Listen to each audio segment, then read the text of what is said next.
BRS party నాయకులను నేను స్ట్రైట్గా కేసీఆర్ గారిని అడుగుతున్నా. పార్టీ ఫిరాయించిన వారు రాజీనామా చేయాలని అంటున్నారు.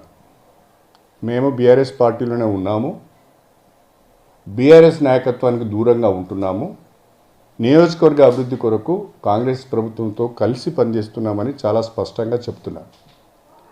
అయినా మీరు మమ్మల్ని రాజీనామా చేయమని చెప్తున్నారు. కానీ నేను ఒక మాట కేసీఆర్ను సూటిగా అడగదలుచుకున్నా. 2014 నుంచి 2023 వరకు మీరు ముఖ్యమంత్రిగా ఉన్న సమయంలో ఎన్ని రాజకీయ పార్టీల నుంచి ఎంతమంది ఎమ్మెల్యేలను మీరు పార్టీలోకి తీసుకున్నారు? ఏ రకంగా మీరు పార్టీ ఫిరాయింపులను ప్రోత్సహించారు? అంతేకాకుండా పార్టీ ఫిరాయింపులను ప్రోత్సహించి వాళ్ళను మంత్రులుగా చేసిన చరిత్ర మీది. ఉమ్మడి ఆంధ్రప్రదేశ్లో జరిగినన్ని పార్టీ ఫిరాయింపులు తెలంగాణ రాష్ట్రం ఏర్పడిన తర్వాత జరిగినాయి. పార్టీ ఫిరాయింపులకు సూత్రధారి మీరు, పార్టీ ఫిరాయింపులను ప్రోత్సహించింది మీరు. తెలంగాణలో ఏ ఒక్క రాజకీయ పార్టీ కూడా ఉండకూడదు అని అన్ని రాజకీయ పార్టీల యొక్క శాసనసభ పక్షాలను పార్టీలో చేర్చుకున్నది మీరు. ఆనాడు మీరు చేసింది నైతికంగా, రాజ్యాంగపరంగా, నైతికంగా, రాజకీయంగా తప్పని మీరు భావిస్తే మీరు తెలంగాణ ప్రజలకు గతంలో నేను చేసింది పొరపాటు, నన్ను క్షమించండి అని మీరు ప్రజలను కోరితే, మీకు కావాల్సింది నా రాజీనామే కాబట్టి మీరు తెలంగాణ ప్రజలకు క్షమాపణ చెప్పిన మరుక్షణమే నేను రాజీనామా చేసి ఉప ఎన్నికలు వెళ్ళటానికి సిద్ధంగా ఉన్నాను. ఆ ధైర్యం మీకుందా అని నేను అడుగుతున్నాను. కేటీఆర్ గారి యొక్క ట్వీట్ ఇప్పుడే చూశాను నేను. కేటీఆర్ గారు రాజ్యాంగ విలువలను, ప్రజాస్వామ్య విలువలను దెబ్బతీసే విధంగా ఈ తీర్పు ఉందని చెప్తున్నారు. అసలు దీనికి సూత్రధారి, పాత్రధారులే మీరు కదా. మీరు శుద్ధపూసల లెక్క మాట్లాడితే ఎట్లా? చేసిన పొరపాట్లన్నీ చేసి రాజకీయ వ్యవస్థను భ్రష్టు పట్టించి, ఫిరాయింపులను ప్రోత్సహించి, ఫిరాయించిన వారిని మంత్రులను చేసి. సరే, ఆయన గురించి అంత టైం వేస్ట్లే. కానీ పార్టీ ఫిరాయింపులు స్టార్ట్ చేసింది ఈ దేశంలో బ్రదర్ కొద్దిగా మీరందరూ జర్నలిస్టులు, ఎవడో గొట్టంగాడు అనగానే పట్టుకుంటారు. అట్లా స్టార్ట్ చేసిందే భారతదేశంలో కాంగ్రెస్. ఆయారాం గయారాం అనే కల్చర్ తెచ్చింది ఎవడు? కాంగ్రెస్ కాదా? అసలు 2004లో టీఆర్ఎస్కి 26 ఎమ్మెల్యేలు ఉండే. మా 10 మంది ఎమ్మెల్యేలు ఎత్తుకుపోయింది ఎవడు? ఇదే థర్డ్ క్లాస్ కాంగ్రెస్ కాదా? ఎవడు స్టార్ట్ చేసిండు? ఏం మాట్లాడుతుండే ఆయన? కళ్ళు ఉన్నాయా? పోయినాయా పెద్ద మనిషికి? ఇట్లా మాట్లాడొచ్చా? ఏం తక్కువ చేసింది కడియం శ్రీగారికి టీఆర్ఎస్ పార్టీ? 2013లో దేహి అంటూ వస్తే ఎంపీ చేసింది కదా కేసీఆర్ గారు. తర్వాత నిన్ను డిప్యూటీ సీఎం చేసిండు, ఆ తర్వాత ఎమ్మెల్సీ చేసిండు, తర్వాత ఎమ్మెల్యే చేసిండు, నీ బిడ్డకి ఎంపీ టికెట్ ఇచ్చిండు. ఎందుకు ఈ వయసులో గలీజ్ మాటలు మాట్లాడు? బండ కట్టుకొని బాయలేదు చచ్చిపోక అనవసరం ఎందుకు? ఎందుకు ఆ మాటలు నాకు అర్థంగా సిగ్గు లేకుండా ఎందుకు బతుకు? అది ఏ పార్టీ? నువ్వు చెప్పు, నాకు తెలియక అడుగుతా. నువ్వు ఆడనా మొగనా ఏంటి నువ్వు? అదే అంటున్నా, ఎందుకు థర్డ్ క్లాస్ మాటలు, ఎందుకు థర్డ్ క్లాస్ పనులు? అక్కడ పోయి కాంగ్రెస్ పార్టీ ఆఫీసులో కూర్చుంటే మొన్న అందుకే లక్ష్మీదేవమ్మ అనే పెద్ద మనిషి కరెక్ట్గా చెప్పింది. రాజేంద్ర నగర్ పోయిన మధు పార్క్ రిడ్జ్ అపార్ట్మెంట్స్కు పెద్ద మనిషి ఎంత బాగా చెప్పిందంటే, ఆమెకు 87 ఏళ్ళు. బిడ్డ, ఈ ఎమ్మెల్యే ఇక్కడ ఉన్నోడు కళ్యాణం టీఆర్ఎస్తో చేసుకున్నాడు, కాపురం కాంగ్రెస్తో చేస్తున్నాడు అని చెప్పింది. ఎంతకంటే ఏం చెప్పాలి? మీ బతుకు గది. ప్రజల దృష్టిలో మీది ఒక హీనమైన బతుకు. మీరు అట్లే బతుకుతాము, ఇక్కడ గెలిచి అక్కడ సంసారం చేస్తామంటే మీ కర్మ, మేమేం చేస్తాం?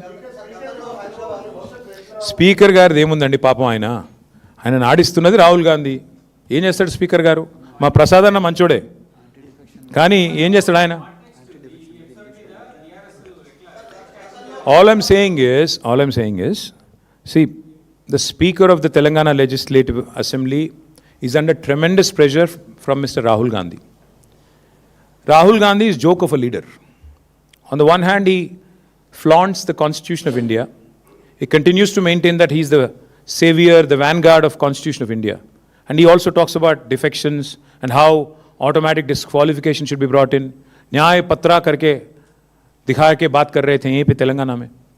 And he's such a big joker that today his own party and his own speaker, अरे यहाँ पे टीआरएस के एमएलए जीतते हैं, उसको आप उठा के ले जाके कांग्रेस का बी फॉर्म देके सिकंदराबाद से पार्लियामेंट लड़ाते हो. उस आदमी को डिस्क्वालीफाई करने में क्या क्या तहकीकात, क्या जांच, इसमें क्या इन्वेस्टिगेशन है?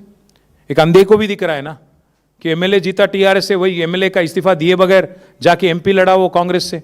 सोचने की क्या चीज़ है इसमें? इसलिए मैं बोलता हूँ Rahul Gandhi is the biggest joker and such jokers should answer the people of Telangana कि अब क्या चला रहे हो आप? सरकार चला रहे हो, सर्कस चला रहे हो. एक तरफ बोलते हो न्याय पत्रा, इतना अन्याय करते हो तेलंगाना के साथ, और कुछ भी बकवास. शुरू किसने किया ये कल्चर डिफेक्शन का? आया राम गया राम, यही राहुल गांधी की दादी इंदिरा गांधी ने स्टार्ट किया. आया राम गया राम आया कहाँ से? हरियाणा से. आप ही के बदौलत है. उसके बाद में अगर आप देखेंगे तेलंगाना में भी, आंध्र प्रदेश में 2004 में हमारे 26 एमएलए जीत के आए थे, उनमें से 10 को उठा ले गया कांग्रेस. याद होगा आपको. सो इसीलिए हम कह रहे हैं आज जो कांग्रेस पार्टी कर रही है, this is an assault on democracy, this is an assault on constitution of India, and the main perpetrator of this, the criminal mind behind this is mister Rahul Gandhi, who is the leader of opposition. He is the main culprit, because without his consent, without his permission, I don't think the Speaker of Telangana Legislative Assembly has it in him to take such a heinous decision. That's all I would say on this. Thank you.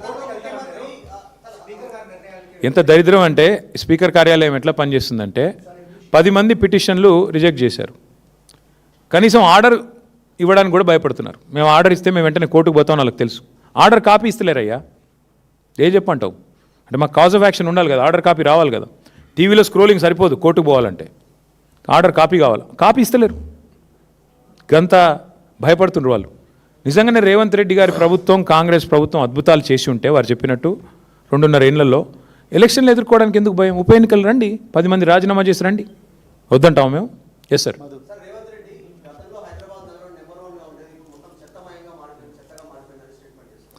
Mercer అనే ఒక సంస్థ ఉంది brother. వరుసగా 6 ఏళ్ల పాటు మా ప్రభుత్వం ఉన్నప్పుడు బెస్ట్ క్వాలిటీ ఆఫ్ లివింగ్ ఉన్న సిటీ ఎక్కడ ఉంది భారతదేశంలో అంటే హైదరాబాద్ అని చెప్పి వాళ్ళు అవార్డు ఇచ్చారు. స్వచ్ఛ సర్వేక్షణ అని ఒకటి జరుగుతుంది. అందులో భారతదేశంలోనే second highest number of awards మున్సిపాలిటీలకు గెలుచుకుంది తెలంగాణ. మా ప్రభుత్వం ఉన్నప్పుడు పరిస్థితి అట్లా ఉండేది. ఇవాళ ముఖ్యమంత్రి గారు స్వయంగా మున్సిపల్ మంత్రి, కానీ ఆయన పరిస్థితి ఏంటి, ఎంత చండాలంగా ఉందంటే 5,000 ఆటోలు ఉన్నాయి కానీ వాళ్ళు తిరుగుతుండ్రో లేదో నాకు తెలియదు. అంటే పాపం ఇవాళ నేను చూసిన మా మున్సిపల్ కార్మికులందరూ ధర్నాలు చేస్తున్నారు. మీరు చూపెట్టారు టీవీలో, లేదు మీ బాధ మీది, కానీ మీరు చూపెట్టే ధైర్యం మీకు లేదు ప్రభుత్వానికి వ్యతిరేకంగా. కానీ సోషల్ మీడియాలో చూసిన నేను, వాళ్ళు ధర్నాలు చేస్తున్నారు. ఏమని? ముఖ్యమంత్రికి క్షమాపణ చెప్పాలి, సిగ్గు తెచ్చుకోవాలి, బుద్ధి తక్కువ మాటలు మాట్లాడినందుకని మున్సిపల్ కార్మికులు, మున్సిపల్ మంత్రి అయిన ముఖ్యమంత్రి రేవంత్ రెడ్డి మాట్లాడిన మాటలకు, మురికి మాటలకు వ్యతిరేకంగా మురికి కూపన్ లాంటి నీ నోరు కడుక్కోరా సన్నాసి అని చెప్పి వాళ్ళు ధర్నా చేస్తున్నారు. ఇంతకంటే ఏం సమాధానం చెప్పాలి నేను? స్పీకర్ గారి కార్యాలయం నుంచి ఆర్డర్ మాకు రావాలి, కాపీ మా న్యాయవాదులకి. వచ్చిన మరుక్షణం హైకోర్టుకు పోతాం, పోయి స్పీకర్ గారు తీసుకునే నిర్ణయాన్ని తప్పకుండా ఛాలెంజ్ చేస్తాం. ఇక అందులో న్యాయపరంగా మాకు ఏ రికోర్స్ ఉందో will continue with that. Thank you. ఎవరైనా ఇంపీచ్ చేస్తున్నారా ఆయన్ని? No confidence sir. See, we have no confidence in Telangana speaker or speaker in parliament. Anyways, it's one and the same. BJP Congress రెండు ఒకటే కాబట్టి ఇద్దరు విషయంలో కూడా ఇద్దరిని పక్కకు పెడితేనే మంచిది. స్పీకర్ అనేటువంటి న్యూట్రల్గా ఉండాలి, ఎంపైర్ లాగా ఉండాలి. ఉన్నారా ఇప్పుడు ఎవరన్నా ఈ దేశంలో? కాబట్టి డెఫినెట్గా మాకు లేరు లోక్సభలో, దురదృష్టం మాకు మెంబర్లు లేరు.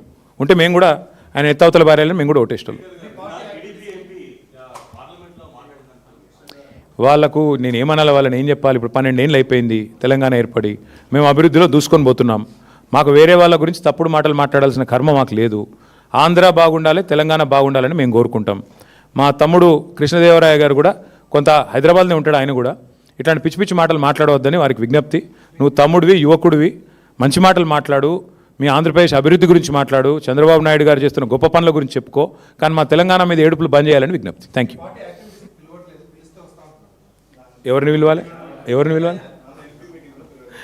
సరే బ్రదర్, ఇక అవి ఏం చెప్పాలి మీకు? అందుకే సన్మానం చేద్దాం వీళ్ళందరికీ. మీరు పిలవండి, మేము సన్మానం చేస్తాం.